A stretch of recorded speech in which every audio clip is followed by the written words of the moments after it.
It is 6 p.m. and I now call tonight's meeting to order. Will you please stand for the Pledge of Allegiance?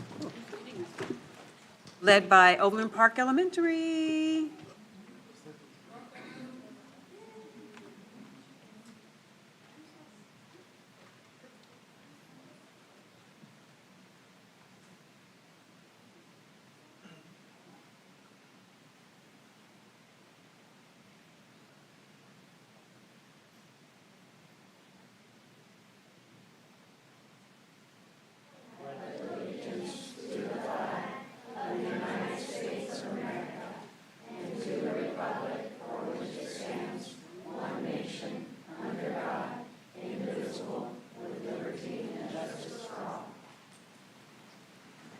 All righty, we cannot let you all leave with introducing yourselves and what's the question? Whatever question you want to ask. Okay. Wow. Best thing about first day of school? That's nice. Your name and best thing about first day of school? My name is Dominic Flora. I'm the principal at Overland Park Elementary, and my answer is super easy because it's right here in front of us. It's these kids. We chose them, and their teachers chose them because of how welcoming they were to our new kindergarten students. So these are 5th and 6th grade students that got to come tonight. So you're going to share your name and then best part of first day. Hi, I'm Emma, and the best part of the first day of school was meeting all the new people. The best thing about school was probably my teacher and seeing all my friends. And I'm Michaela. My name is Heidi, and probably the best thing about the first day of school was seeing my teacher. My name is London, and the best first day of school was seeing all my friends and my new teacher. My name is Allison, and my favorite thing is meeting new people. Hi, my name is Simon, and the best thing about the first day was knowing that I'm not in middle school yet, since most schools have 6th grade is middle school, so. Technically. Hi, my name is Eve. In the first day of school, I like to meet all my new friends and my teacher. Mm-hmm.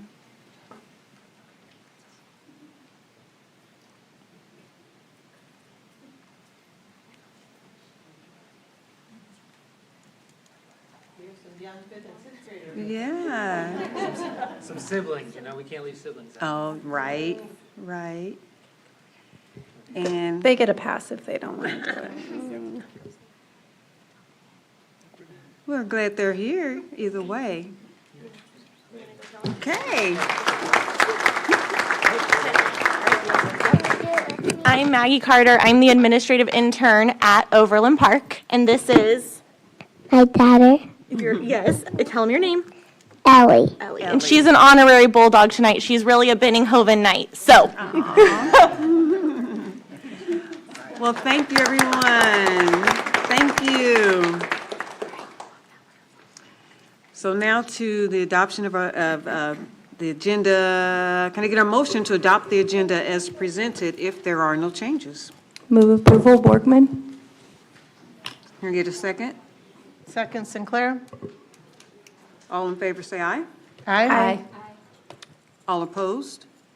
Motion passes 7-0. And Oh, I was going to note for the benefit of the board that I will be leaving at 6:30 in full disclosure because my own child has back to school night tonight and I would like to meet his teachers. And one other note is, do we have any government students here tonight? I wonder.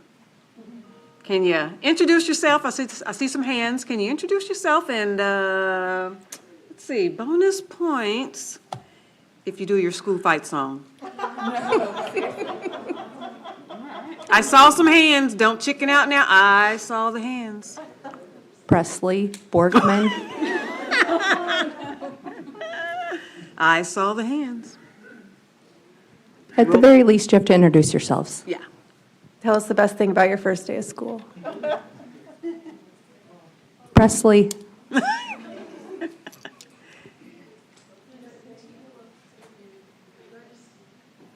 Yeah, right there. Presley Boardman, and my favorite thing about the first day of school is seeing all my friends.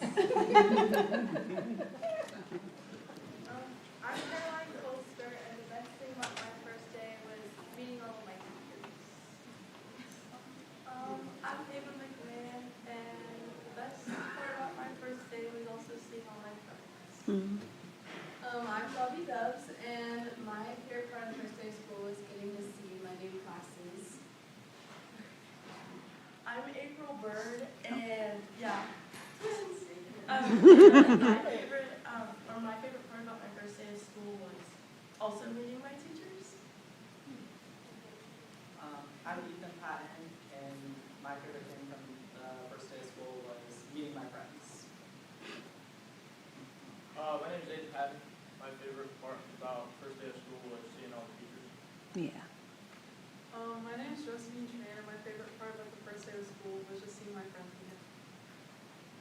My name is Daisy Marino, and my favorite thing was probably seeing my favorite teachers. My name is Jenny Lee, and my favorite part was probably seeing all my new classes. Okay, so I think the consensus was the newness of everything. But don't forget, I had one other part there. Are we moving forward? We're moving forward? Okay, I'll let it go. I'll let it go. Oh, we had a I'll let hand, it and we had a hand go. raise. All righty, so I now open. What?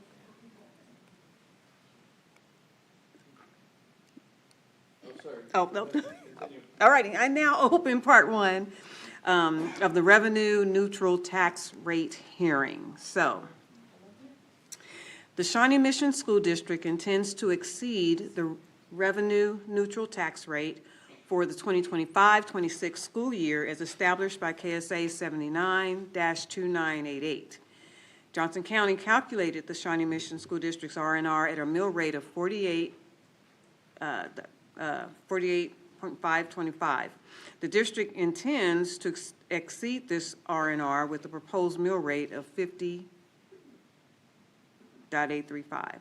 Let's say that. The district's R&R budget documents and profile and needs assessment can be found on the district's website. The budget and finance link is provided. The purpose of Part 1 of the Board of Education meeting, August 25th, 2025, is to provide for a public hearing to consider exceeding the R&R, which will then be followed by a vote by the board to approve exceeding the revenue neutral rate. If there is anyone in the audience who wishes to speak to the Board of Education specifically about exceeding the revenue neutral tax rate, please line up behind the podium, and I will invite you to come up one at a time to speak. You will be given 5 minutes to make your comments. The board clerk, Ms. Shelley Trenholm, will have the time clock running to help you keep track of your time. When it is your turn at the podium, please state your name, spelling your last name for Ms. Trenholm, as she is responsible for documenting each speaker that presents tonight. The board members will generally listen during this time. Any comments specifically regarding the proposed budget for the 2025-26 school year should be held until Part 2 of tonight's meeting, the budget hearing.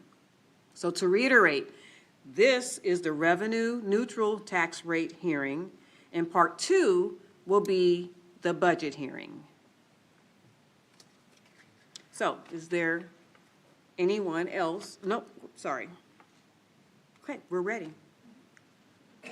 If there is anyone to speak to the revenue neutral tax rate hearing, now is the time.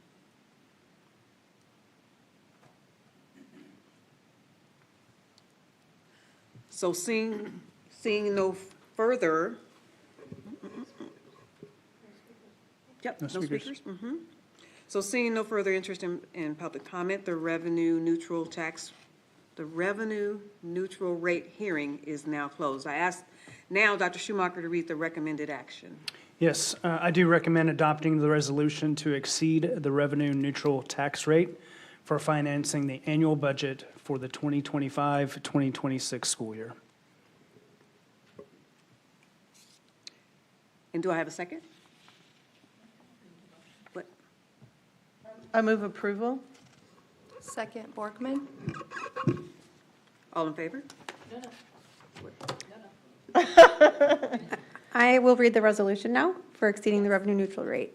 Where, Oh, Did we read the motion as it needs to be read? was I Heather haven't going to read do it? I think I'm on the published budget. Okay, you have it then, correct? Jessica. I have something, yeah. Whereas KSA 792988 Okay. provides that a levy of property taxes to finance the 2025-2026 budget of USD 512 exceeds the revenue neutral tax rate to finance the 2025-2026 budget of USD 512 be authorized by a resolution. And whereas the Board of Education of USD 512 held a hearing today allowing all interested taxpayers desiring to be heard an opportunity to give oral testimony. And whereas the Board of Education of USD 512, having heard testimony, still finds it necessary to exceed the revenue neutral rate. Now therefore be it resolved by the Board of Education of USD 512 that the 2025-2026 budget with a levy of property taxes exceeding the revenue neutral tax rates calculated for 2025-2026 as adjusted pursuant to KSA 792988 is hereby adopted this 25th day of August 2025 by USD 512 Shawnee Mission School District in Johnson County, Kansas. Roll call. And So, Dr. Sinclair, did you move to adopt that resolution? Was that your motion? Yes. Thank you. Thank you. A motion to approve, Seconded and by Borgman, Ms. Borgman seconded. Okay, now I will take a roll call vote. Ms. Boyd Nerona, yea or nay? yay. Ms. Hembry? Yay. Ms. Borgman? Yay. Mr. Garcia? Yay. Ms. Owsley? Yay. Dr. Sinclair? Yay. Mr. Westbrook? Yay. Motion passes 7-0. I now will open Part 2 to the budget hearing. The proposed budget, the proposed district budget for the 2025-2026 school year has been prepared and distributed to the Board of Education members and is available to all interested patrons from the treasurer. The district's R&R, budget documents, and profile and needs assessment will be found on the district's website with the link provided. The purpose of Part 2 of the Board of Education meeting on August 25th, 2025, is to provide for a public hearing on the proposed 2025-2026 budget as required by KSA 79-2929. Board of Education action on the proposed budget will occur during Part 3 of the regular meeting as noted in the agenda. We will use the same process that was used during the revenue neutral rate hearing. If you would like to speak specifically about the proposed 2025-26 school year, please line up behind the podium. When it's your turn to speak, please state your name, spelling of your last name so that Ms. Trenholm may record it, and you will have 5 minutes to speak. Is there anyone that would like to speak specifically to the 2025-26 budget revenue neutral tax rate? The budget.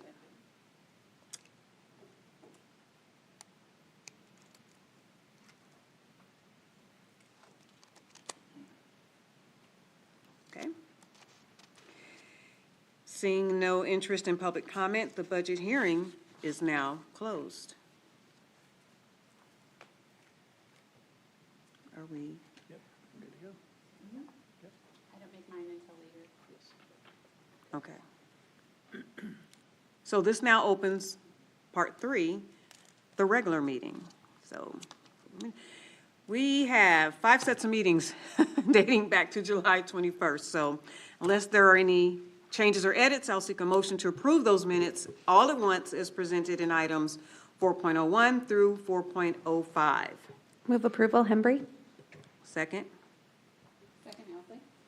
All in favor, say aye. Aye. All opposed? Motion passes 7-0. I'll turn to Dr. Shoemaker for the superintendent report. Thank you, Ms. Boyd Nerona. We have so many incredible teachers Whoop, I better wait. Okay, that's true, though. We do have so many incredible teachers. While we're waiting, I'll just note that I really appreciated the yays, that the yays had it. Like, that was fun for me. Sorry. We ask for eyes a lot, but the yays is more celebratory, I think. Very true. So go along with the idea of yays. We do have so many incredible teachers in the Shawnee Mission School District, and I want to make sure everyone knows about an opportunity to honor them. Nominations are open for teachers to be considered for the Kansas Teacher of the Year program. The deadline to submit is Friday, September 5th, 2025. Each year, Shawnee Mission is able to select one elementary and one secondary teacher to represent the district in the Kansas Teacher of the Year program. This year, Laura Caldwell, an English teacher at Horizons, was named a semifinalist, and Shauna Hammett, Apache IS kindergarten teacher, represented the district at the elementary level. We'll include a link in the board recap so anyone can send a nomination. Please consider doing that. We have some amazing teachers in our school district. Speaking of incredible teachers, Kevin Stalsberg, Health Science and Sports Medicine Signature Program instructor, was honored with the Kansas Association for Career and Technical Education Teacher of the Year Award.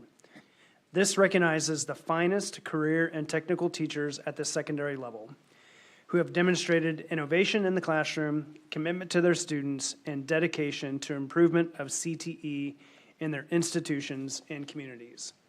As an honoree, Stalsberg is now in the running for Association of Career and Technical Education's Region 5 Teacher of the Year, an honor which will be presented in the spring. Congratulations to Kevin, and thank you for all that you do for our students. Pre-K and kindergarten enrollment is still open for the 2025-2026 school year. All in our district are encouraged to spread the word among parents of 4 and 5-year-olds to help them get ready and welcome them to the Shawnee Mission School District. There are also still some limited classroom spots for 3-year-olds. Shawnee Mission has added a pre-K classroom at both Pawnee and Tomahawk Elementary Schools, bringing pre-K to 21 of our district's 34 elementary schools. Kindergarten is a full-day program in all elementary schools across the district. We will include a link in the for more information and enrollment resources in our recap. All Shawnee Mission School District team members are invited to submit an original work of art to be included in this year's staff art show. And we actually brought it in, last year's winner right there. And it's, of course, the digital version's on the screen. Those who submit artwork to the show have the chance to earn a monetary prize thanks to the generous support of the Shawnee Mission Education Foundation. One artist will receive a $250 recognition and a $250 grant in support of their building's art department. Their selected work of art will join the district's staff art collection, which will be featured in the CAA gallery space from May through August. And it's, of course, adorning the area right now. All staff are welcome to deliver an original work of art to the Center for Academic Achievement by Friday, August 29th, 2025. We will send a link in the recap for those interested in learning more or submitting an entry. And finally, if you haven't had a chance yet to hear, we have a new podcast episode out now. This episode highlights the new Tomahawk Elementary School. Principal Aaron Aldrich and Terry Carricker, also known as Tomahawk Terry. That's the only way I knew her. The school secretary spoke with us about this amazing new space for the Tigers. We'll include a link in the recap for everyone who would like to listen, download, or subscribe. I am partial, but it is a wonderful episode. Please tune in. It's great. Tomahawk Terry definitely represents. Tomahawk Terry got you all some fun T-shirts, too. She certainly did. And with that, that concludes my superintendent's report. Thank you, Dr. Schumacher. We will now go to the board reports. I'll start with Board Member Mario with SMAC PTA. Yeah, so on behalf of SMAC PTA, that's Shawnee Mission Area Council, Parent Teacher Association, just for those keeping track at home, do a lot of acronyms up here, so got to make sure. They wanted me to pass along a few messages. This Wednesday here at the CAA, they are holding their annual Presidents and Principals. Of course, that's principals of our buildings and then the presidents of those PTAs. for a fun morning with admin and, sharing some community. I was there last year. I'll be there again this year. A lot of fun to have those folks all in the same place, doing a lot of the same work. It's important to have community there for sure. Secondarily, and really importantly, the clothing exchange is excited to start some new programming. Of course, the clothing exchange is I'm trying to think of the correct words to use here, but an opportunity for families to come in and shop, yeah, for clothes, gently used clothes, or even in some cases some newer clothes for those who need it. And it's a pretty great program. But with that comes an opportunity to grow and develop. And Jean Beaucamp, I believe is how I pronounce her last name. I've met Jean a couple times. She's looking to redevelop a couple of those initiatives, getting some more high school students involved with that process and kind of having some ambassadors out in the community to encourage families and students to use that space how they see necessary, which is really important, really exciting work that they're doing at SMAC PTA. So excited to be with them on Wednesday. Mr. Garcia, can I ask you a question about Yeah, that? yeah. If a student should need NHS hours, can they perhaps volunteer at the clothing exchange, or do you know who they could talk to about finding out that answer? It definitely would be Jean. I can almost assume that there's some opportunities to volunteer with that. I know that I've been to the facility, and there's definitely some opportunities for work to be done and organization to be had, I guess. But yeah, I'll have to ask. I'll inquire and get back to you. Okay. More to come. And once again, to clarify, the student and their family have the opportunity. Yeah. Okay. Some involvement on both parts, yeah. And that is, the physical location of that is at the Broadmoor location. The current elementary, the early childhood Early center. childhood, thank you. SMECC, Early Childhood Center, yeah. Mhm. And then I'll continue on behalf of the Education Foundation, if that's okay with you. Fall breakfast is coming up on October 7th. Reservations can be had over at www.smef.org. They're excited and putting together a great show again this year to display all the great talent of our students and raise some money for the foundation, which is great on both points. So yeah, looking forward to it. It's going to be a great time. And that's it for me. Okay. And then I will look to, So this Saturday was the KASB Board of Directors and the Legislative Committee meetings, and it's always nice to see our partners from all across the state. I did not attend the Board of Directors section, but I did attend the Legislative Committee section, and we were actually there all day. The process for our committee, for the KASB platforms, is that we get together online a few weeks prior to meeting in person, and then when we get together in person, we go through the entirety of our platforms. So the permanent policy platform position, and then the one for the state, and then one for the federal level. And historically, the federal policy platform has been based on the National Association's platform positions for the pieces of legislations that they plan on advocating for. And due to various reasons, we are not members of the national platform, so it was an opportunity for us to really emphasize Kansas's needs and how we wanted to move forward with that. And in light of, lots of current events, there was some robust discussion on how we would approach that. And so we have started the process, or drafted a paragraph, like a preamble to what our federal policy would be. And we saw this year as somewhat of a transition year, because we would be moving from what we had historically done with KASB and what we would be doing probably moving forward in the future. But we focused on a few what we thought were the key items that would be relevant for our KASB advocacy teams to convey to our federal delegations. So the drafts for those are in track changes by the end of the day, and then the KASB Legislative Listening Tour is happening. They did make us some really cool Rockstar t-shirts with tour dates on the back, but I did not wear it this evening. I apologize. But the one for Shawnee Mission is coming up. It is on September 3rd, and we are in the evening from 6 p.m. to 7:30 p.m. And really, everyone is invited to come. Obviously, board members are welcome to be there, but members of the community, if they would like to hear, they're welcome to attend. If you can't make it in the evening, Blue Valley is also hosting one over the lunch hour that day from 11 to, I think, 1:30. And at the close of the tour, members of the committee reconvene at our state convention in Wichita, which is the 15th and 16th this year.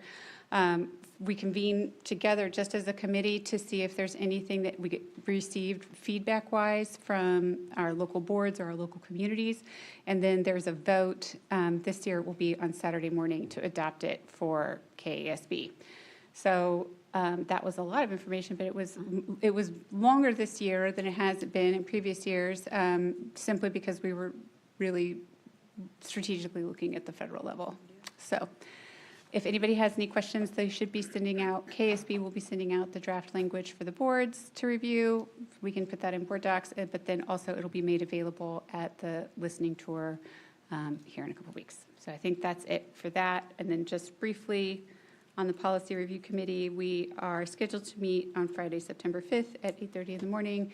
I believe we're looking at some recommended changes from KSB and then some policy pieces that the administrative team wants us to look at. And then I think that's everything I had to say, and if I forgot something, we'll just have to make it up in board comments at the end. It was a lot, but chock stock of good stuff. Moving on to Finance and Facilities Committee, I will start, Dr. Sinclair, with saying I was blown away at the meeting, my first one attending. This is my first time being on this particular committee. Wow. I'm a stats nerd woman, so I was excited. So I will turn it over to you, Dr. Sinclair. Well, our first agenda was to welcome you as our new member to the committee, so I'm glad you enjoyed that. It was a well-attended meeting. We focused on kind of budget issue. Mr. Knapp presented the revenue neutral rate and kind of budget hearing process. We focused on, Dr. Schumacher gave us an update on kind of the federal funding and the impact on the district. And then we focused on kind of a facilities update with Dr. Stubblefield and Mr., is it Remmers? Remmers, okay, yeah, and Mr. Remmers. So it was a good meeting, lots of great questions. It was the first one for this school year, and our next meeting is scheduled for November 6th. All righty, and Mr. Westbrook, bringing it home, real-world learning. Well, real-world learning, I think we got some real-world dining tonight, so that was a good example of how relevant it is. We have some exciting activities coming up in the fall. I reported last meeting, those are pending, but I'll have more in due course. Thank you so much. And with that, I'll look to Dr. Schumacher for the board financial report. Yeah, we do have July 2025's board financial report. We're only a month into the fiscal year, so very little changes or anything out of the ordinary. There is nothing out of the ordinary. We, of course, have a lot on our agenda tonight in relation to the budget. So if there's any questions, Russell or I would field them, but pretty standard. All righty. Moving to our discussion item, 6.01, benefits renewal. Yeah, I would like to invite up to the podium Dr. Jeremy Higgins, our Associate Superintendent of Human Resources. With him is Mr. Dave Johnson, our Senior CBIZ Consultant, to talk about our health renewal. Good evening, everyone. Ms. Embry, sorry that you have to leave this exhilarating presentation on our benefits renewal. I'm going to listen on the internet. Yeah. We'll drive. Thank you. Well, good evening, everyone. Appreciate the opportunity to be here this evening and share some information with you regarding our benefits renewal. With me tonight is Dave Johnson, Senior Benefits Consultant with CBIZ. As a reminder, CBIZ is our benefits broker for the district. Together, we're going to share some information regarding our benefits renewal for the 2026 calendar year. You have on your agenda for consideration later this evening an action item that is related to the health insurance renewal with Blue Cross Blue Shield of Kansas City. Of course, as usual, we like to remind everyone that anything that we do is in service to our mission and our strategic plan. We talk about all the things that we do, right, because kids, and in order to do all of those things, we have to put talented adults around each and every one of them. And then we need to assist those adults in their health and their happiness, and in order to retain them year over year. One way that we feel that we do that is through the extraordinary benefits package that we offer to our staff members. The information shared with you this evening has been presented to our benefits committee and was also shared with the board last May. The health insurance renewal rates that you will see were used by the IBB negotiations team last spring and are reflected in the negotiated agreement for the 25-26 school year. So with that said, let's dive into some of the details of the renewal. The first part of the presentation begins by showing our current insurance carriers and their renewal dates. I'm not going to dive a ton into this slide. Number one, it's kind of hard to read because it's so small, but essentially this slide shows you each of our insurance coverages, the carrier that we use, and the renewal date for each of the benefits. I do want to spend a little bit of time looking at the current year that we're in, the 2025 plan, and what that renewal looked like this time a year ago. And to do that, I'm going to have Dave jump in. Thank you. Last year at this time, we were negotiating the medical plan. We ended up with a 9.5% increase. There was a change to the high deductible health care plan deductibles. That's a statutory change that you have to make every year. We'll have another change like that this year or for next year. And we changed to premium formulary, the change in formulary into the prescription drug plan. The dental plan renewed with no change in rates or benefits. There were rate caps for this year and succeeding years. The vision plan was under a rate guarantee, so that just renewed with no change.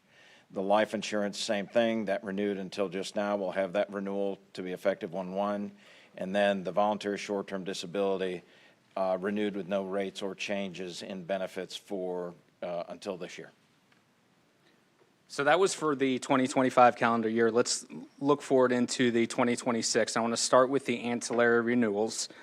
These benefits that you guys are going to see here are employee paid, okay? So here are the ancillary benefits offered by the district. Dental coverage is renewing with no change in rates for the PPO and the Premier plan. There is a 5% increase with the EPO plan.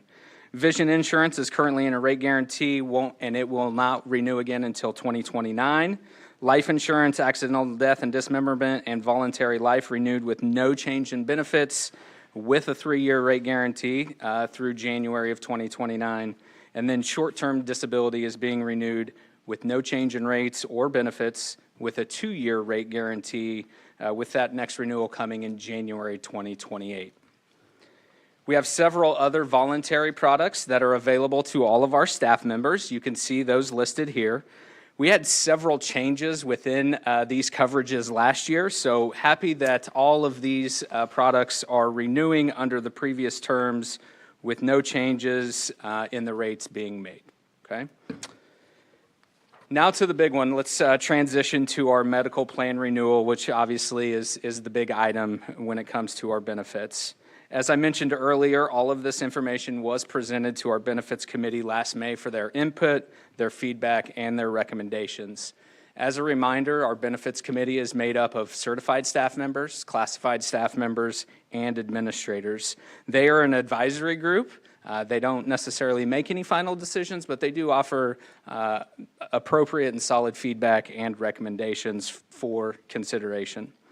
The recommendation from this committee was provided to the board last May, which ultimately led to a specific dollar amount that could be used for benefits as part of the IBB process. As such, the district contribution that you will see here in the next few slides was used during negotiations last spring. And with that, let's dive into some of the details of our renewal.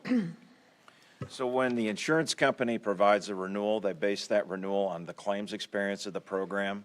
So when we started the renewal process, those claims for March of 24 through February 25 is the time frame that we use. Those claims were basically right at expected levels. That is up 3 or 4% from last year. The total per member per month claims were 3% higher this year versus last year, and they were also 3% higher after you remove large claims. Pooled claims or any claims over $150,000. Those are removed by the insurance company. The insurance company pays those, and you get credit for that. The plan gets credit for that. There were 27 claims over that pooling point.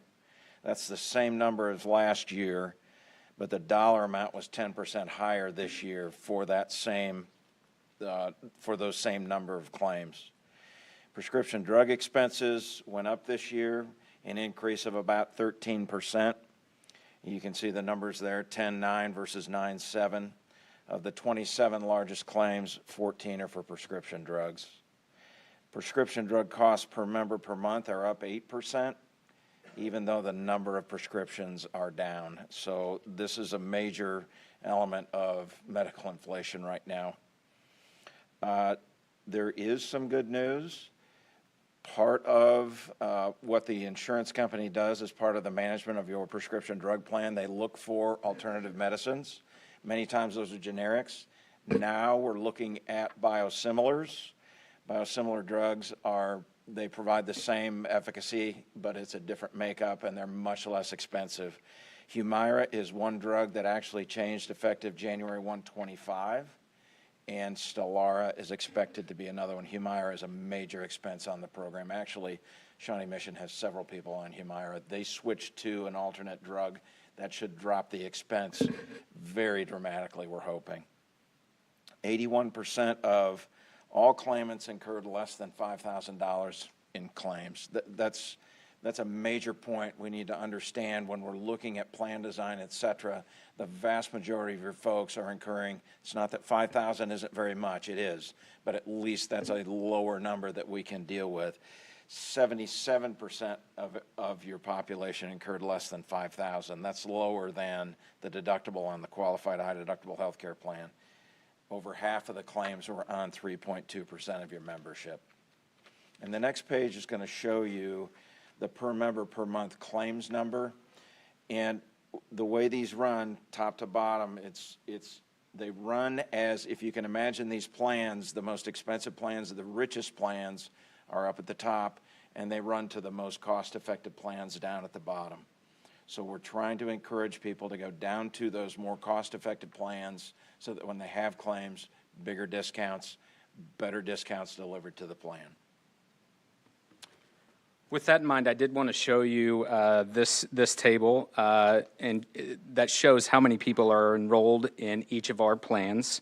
Our highest enrollments are within our 2 high deductible plans, as well as the Blue Select PPO plan. The positive part of this, and why I bring it up, is these 3 plans have the lowest per member per month cost, and so it's really nice to see such high enrollment within those 3 plans. This chart shows our renewal history over the last 10 years, and ultimately where the 2026 renewal ended up based on the information that Dave just shared, which ultimately is a 9.8% increase. That 9.8 increase leads to our district contribution increasing to $982 a month. This next slide, again, sorry for how small it is, compares the 2025 rates to the proposed 2026 rates. As you can see on the slide, with the district contribution increasing to $982 a month, we still have 4 health plans that are free to employees at the employee-only tier. And that is a big thing that I want to bring about. There are 4 plans free of cost to our employees at the employee-only tier. Additionally, the 2 high deductible plans at the employee-only tier come with a district contribution to a health savings account, an HSA, which is a tremendous benefit for our employees who take advantage of that. The last page just shows you the plan designs. Really, the only changes here are, again, mandated by legislation. You have to increase that HSA plan deductible, and that's going from $3,300 to $3,400 for both of the qualified high deductible healthcare plans, the first 2 plans on the graph here. I will note that your out-of-pocket maximums are actually staying the same. So even though the deductible is a little bit higher, the overall maximum for participants for members is going to stay the same as it is last year. I would also be remiss if I didn't mention your fabulous on-site clinic, because if a member goes to that clinic, if they are covered by a traditional plan, they have zero cost to go to that clinic. If they go and they're a member of the high deductible plan, the government mandates that you have to pay fair market value for a visit. You ain't paying fair market value, you're paying way less. I think it's $30 for a visit to that clinic, where most visits are $80 to $100 to a primary care physician. And I would be remiss if I didn't say your HSA contribution is probably higher than any client that I work with. It is unbelievable. It is fabulous. It's a great benefit for employees. Thanks for those two shout-outs, Dave. Before we open it up for questions, I did want to let you know that open enrollment for our employees is scheduled from September 29th through October 17th. All employees will be receiving all of the benefits-related information in the coming days and weeks. Again, we appreciate the opportunity to speak with you about our benefits package and would be happy to answer any questions that you may have. I'll look to my left. Yep. I appreciate the breakdown on the increased expenses with regards to the prescription drugs being related to market variables as opposed to increased usage. Is there a similar breakdown with regards to like the use of the actual claims processes as well? Like, is it possible that our claims are more expensive for the ones that are more expensive because the procedures themselves and the associated care is also more expensive? So it's not necessarily that our population of participants is facing a surge of, I think it was a 10% increase over last year, so as a surge of more expensive things, it's perhaps just related to the more expensive care based off of market fluctuations, or is it a combination, or? It's a combination of all of the above. When an actuary determines what, your rates are set to cover the expenses of your plan, and an actuary says, this is what claims have been for the last 12 months, and we expect, if you have all of the same claims, right now, medical trend, as we call it, or medical inflation, is at 8.8% for medical, and it is over 10% for prescription drugs. So your actual increase was about 3%, but then it's a more complicated process than this, but you take the 3% and then you add the about 9% and you escalate up. And then you have other expenses inside the plan too for your pooling to pay for those large claims, et cetera. So it is certainly possible that you had, we do a little bit more intimate study through the year with some of those numbers, go over those with the committee, et cetera. But at the end of the day, it's a very simple process. Claims are claims. You have to pay for those, whatever they are. We expect those to be X next year, and so that's how we set the rates. I have a follow-up then.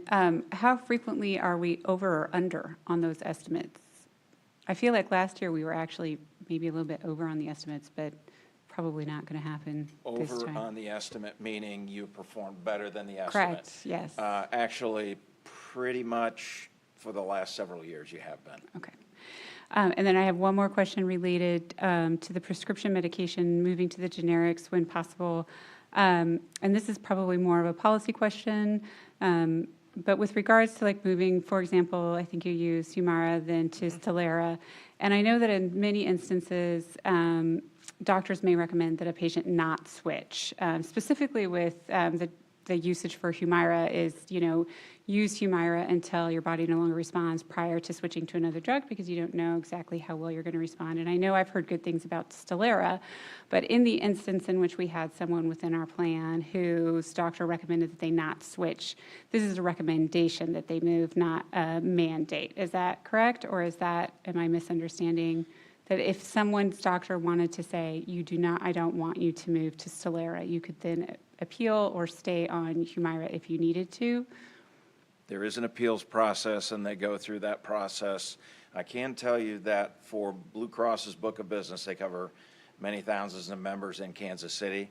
They excluded Humira from the formulary, except in the instance where they could get it approved as an exception.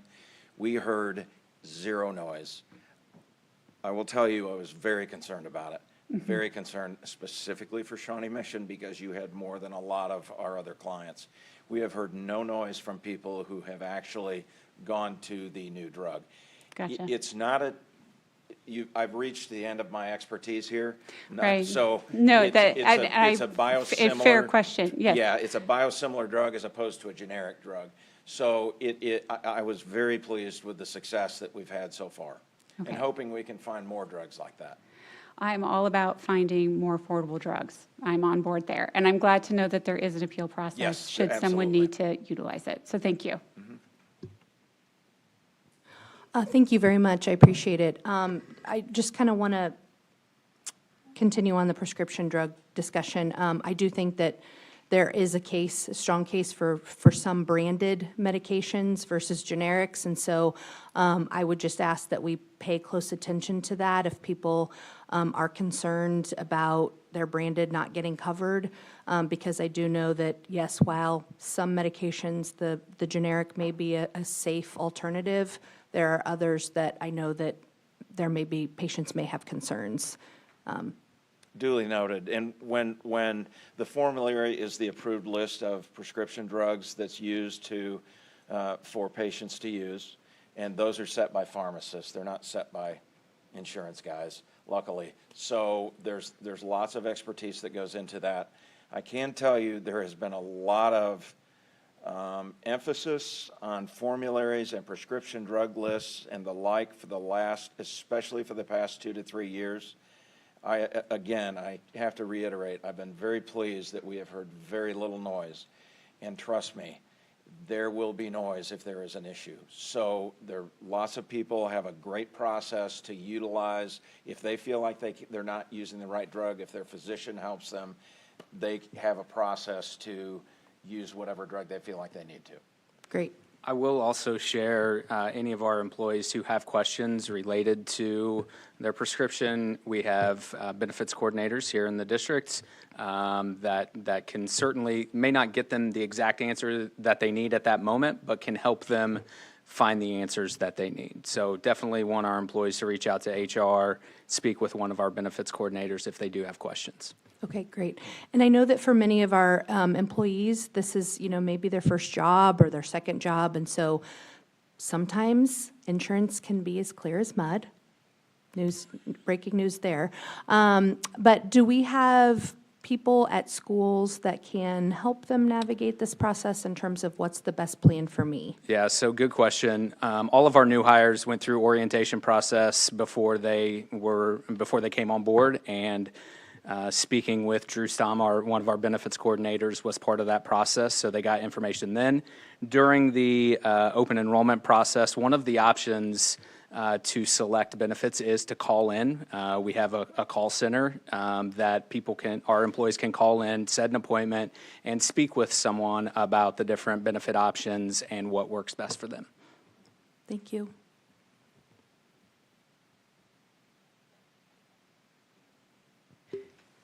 Can you just reiterate for me, you had mentioned the price of inflation or the rate of inflation. So for medical, the rate of inflation is just under 9%, and for prescription drugs, it's 10%. So we're trying to support our staff in absorbing those rocket increases. Yeah. And those, again, in the interest of time, those things are split into lots of different things. The graying of population, the new drugs that are coming out, the new facilities that are being built, all of those things go into that rate of annual inflation. The district has a very specific plan that they participate in the claims experience, and if we set the rates at X, if it spends less than that, the district participates in that, so the district gets a credit for that. So it's not set and the insurance company makes the money. Right back to the district, help pay for other things. Thank you. I appreciate that additional clarification.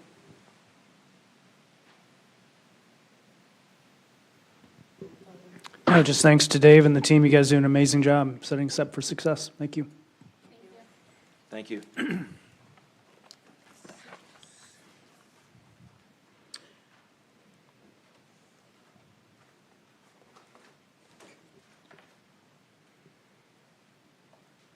All righty. So For our consent agenda tonight, there are only general items and no bond items. So can I get a motion to approve consent items 8.01 through 8.19? So moved, Borkman. Second. Second, Sinclair. All in favor, say aye. Aye. All opposed? Motion passes 6-0. All righty, and we are at action items 9.01. Okay, so Dr. Schumacher, I'll look to you for going through this process. So 9.01, approval of revised policy JBCD, in-district transfers, second read. Yeah, thank you so much. So this policy, as you may recall, is being revised to change the academic good standing criteria for in-district transfers and to limit the circumstances under which an in-district transfer can be revoked. Since our board meeting in July, under the direction of the board, our team has communicated to the families of students who would have had their transfers revoked this semester and given them that opportunity to return. So a huge thanks to our leadership and learning team led by Ms. Pam Lewis. They did incredible work communicating with our families, so thanks to her.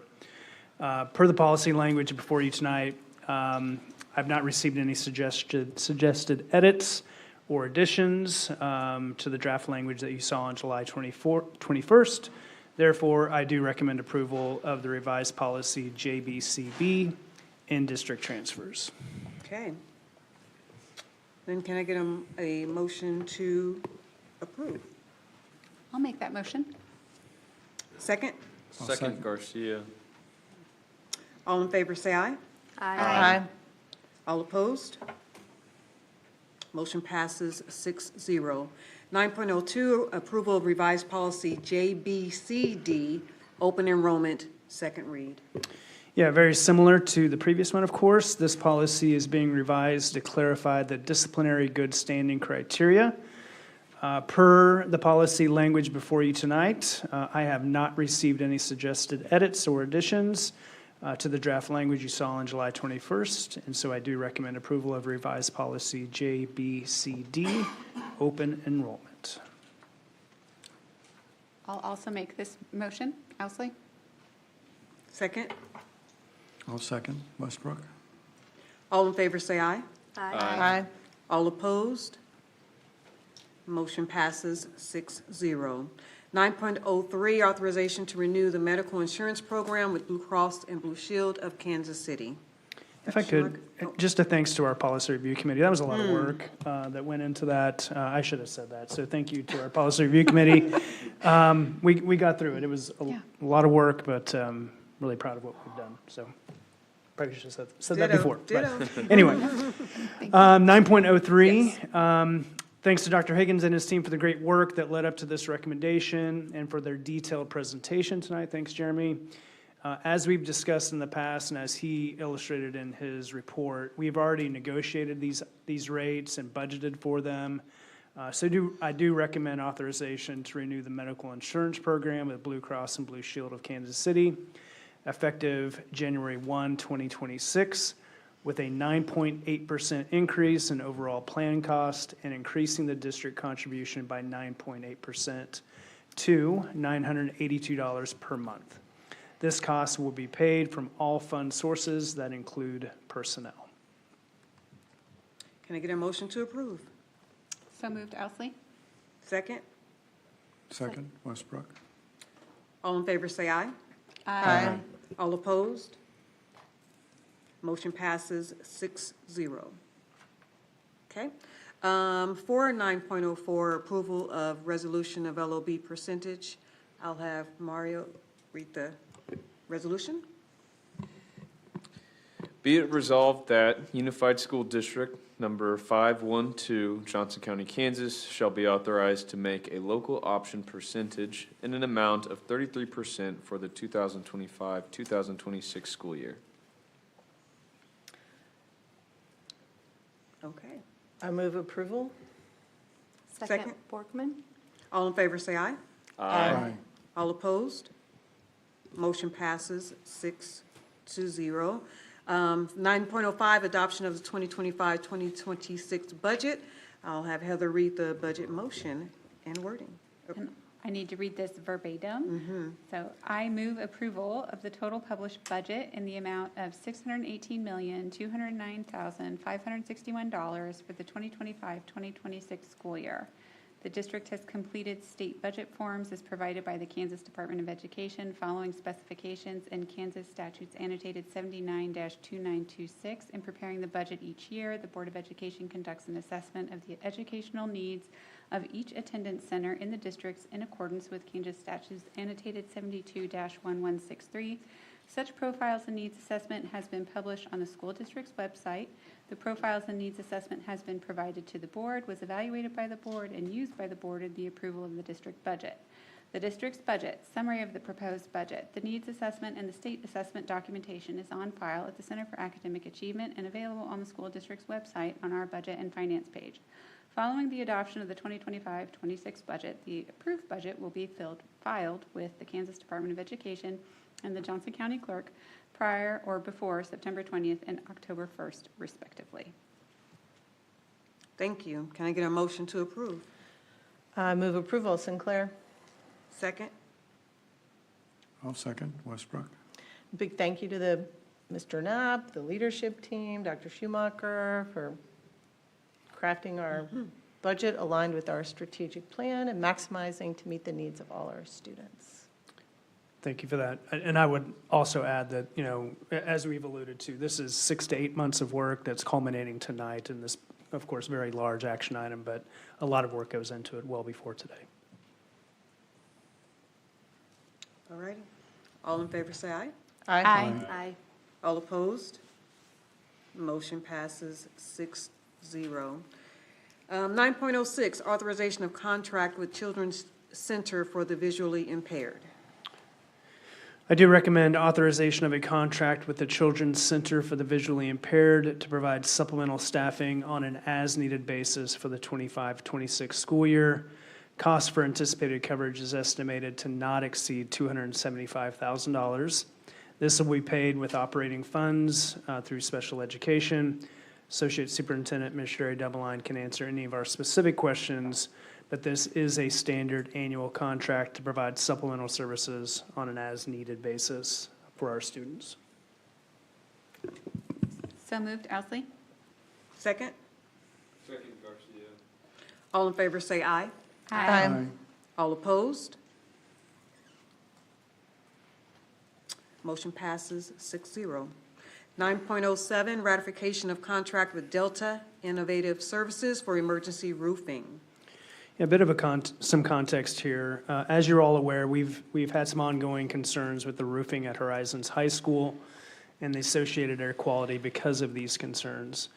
Dr. Stubblefield, our operations team, and our general contractor, Hollis & Miller, have done tremendous work to attempt to alleviate these concerns. It became apparent to our team that the next best option would be to remove the existing roof and to replace it with a temporary roof in an attempt to get our staff and students back into the building in a timely manner.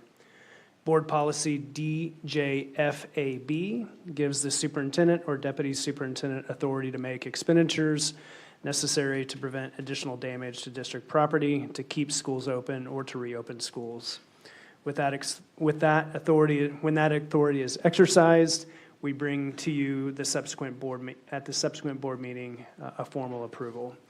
So I do recommend ratifying the contract with Delta Innovative Services, Inc. For the emergency removal of the existing roof system at Horizons High School and the installation of a temporary roof system in the amount not to exceed $1,098,721, which includes a 3% contingency for any unforeseen conditions. These services will be funded by the capital fund. This expenditure meets the goals of our strategic plan, strategy 6.2.1. Dr. Stubblefield and I are, of course, available for any follow-up questions.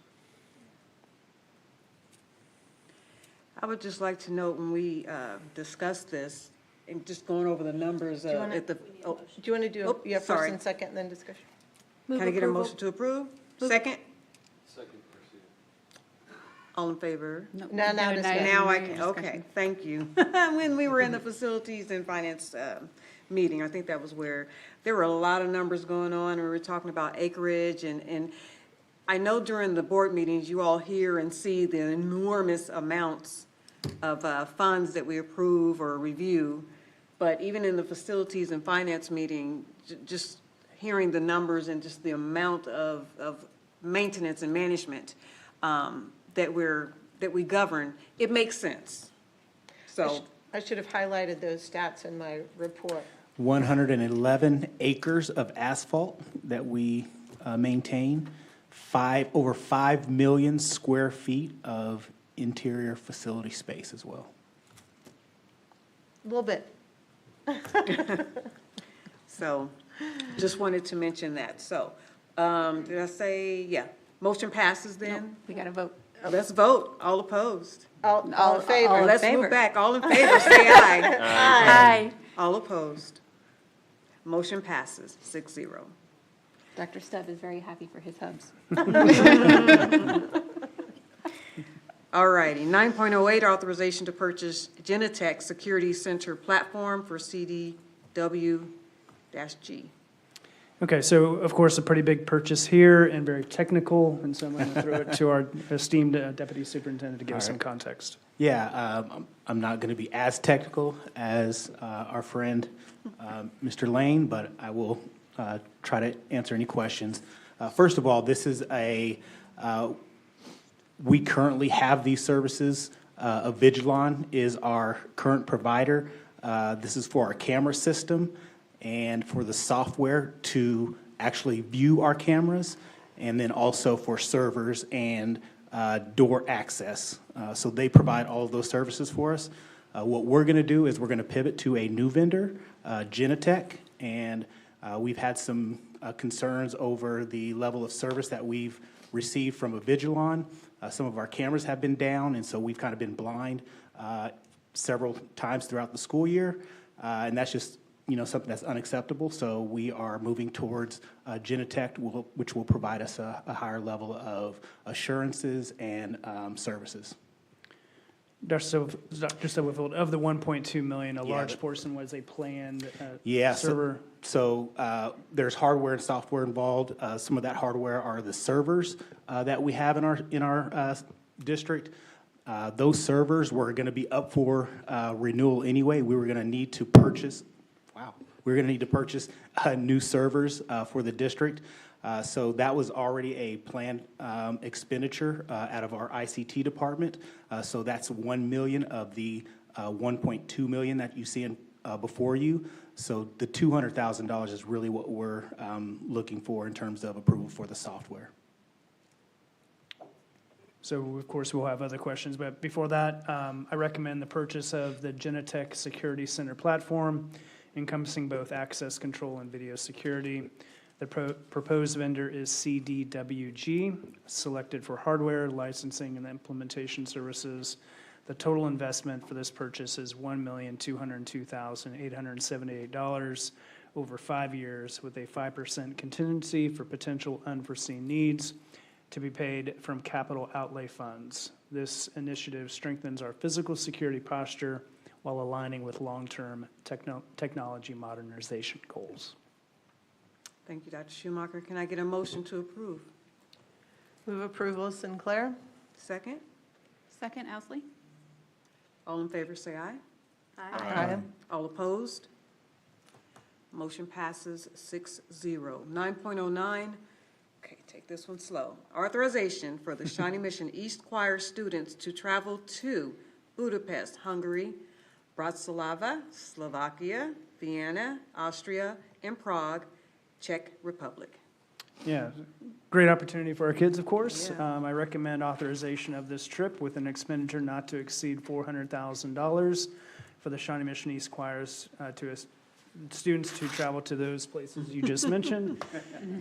3 district employees and 10 MVP-approved students will supervise approximately 40 students. No district funds will be used for this trip. Each student may participate in approved fundraisers and use personal funds. We did look, so all of these are level 1 travel countries. So at this point, there's no travel concerns at all. So we do monitor that before we bring this to you. So Thank you for that, right. So, all righty, can I get a motion to approve? Sinclair, move approval. Second? Second, Ousley? All in favor, say aye. Aye. Yay. Or yay. All opposed? Motion passes 9 point, oh my gosh, I'm getting, okay, motion passes 6-0. All righty. Do I read this before the board? Well, for the executive session. Board comments first. All righty, so we are at the point of board comments. I'll look to my right this time. I'll go after you. Yes, I just wanted to say it's been a great start to the school year from my perspective as a board member as well as a mom. And Shawnee Mission Northwest had us back to school night last week, and I know Miss Hembry had to leave early because of her back to school night. But I mean, it didn't matter the tenure of our teachers, whether they had been there 28 years. I think that was the longest one of our teachers had been there. Or a new teacher. Everyone was just thrilled to have students back in the building, and you could just feel the energy, and multiple parents. We said after, as we were walking out, like, oh my gosh, can we please take this class? Because where was this class when I was in school? And also, we also apologized to the teachers because we knew the makeup of the classes and the orneriness that may sit in those seats. So anyway, thank you so much to all the teachers, and just grateful for all you do, and the support staff and the administrators. So, and we're back. Yeah, that'd be great. I'm going to do my shout out to this year's theme. So I was looking forward to this board meeting because kids are back in school and once again leading our Board of Education meetings with the Pledge of Allegiance, keeping our primary goal front and center. Because kids.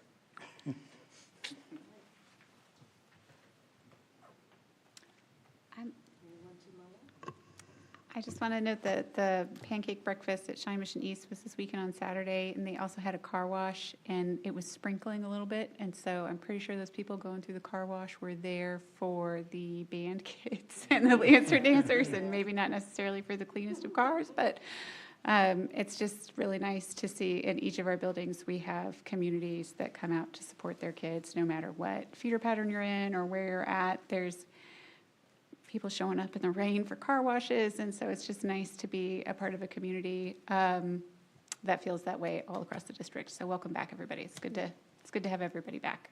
And the renovation sensation is coming up to support the Shawnee Mission East, oh my gosh. Share program. Thank you. I wanted to, thank you.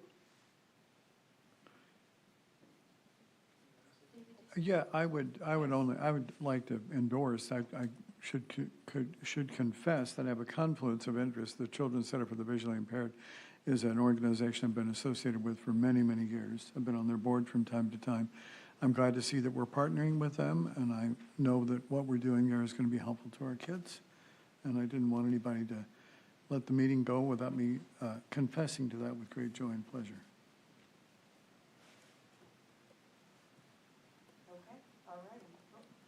I don't hear myself. I'll close with a final comment, well, before we go into executive session, that both Dr. Schumacher and I were invited once again to the Suburban Balance 6th Annual Statewide Equity in Education Summit. It was wonderful. It was powerful. It was impactful. This year, there were boards that represented area superintendents, what, about 12, 4, 8, about 12, represented teachers, just a board for teachers, or a panel rather for teachers, which was so eye-opening. A panel with state legislators, and then I was on the one for school boards. It was very impactful. Regardless of what role you were there representing, you learned something. So I appreciate the vision of Suburban Balance, Deshaun Walker, the president, to do that in the 6th year. So I want to close with that. I will defer to Heather. Okay, so our executive session prior to the board meeting, we had a motion to continue at the close. And so I will now seek a motion for the time. It is 7:09. We're going to take a short break prior to starting, so we'll begin at 7:15 and for 20 minutes. So I move that the board recess into executive session for consultation with an attorney for the public body or agency pursuant to the exception for matters which would be deemed privileged in the attorney-client relationship under the Kansas Open Meetings Act. And the board will reconvene in this room at 7:35. I invite Dr. Schumacher, Dr. Stubblefield, Rachel England, and David Smith to join us. Can I get a second? Second? All in favor, say aye. Aye. All opposed? Motion passes 6-0. And there will be no further business at the close of the executive session. Thank you.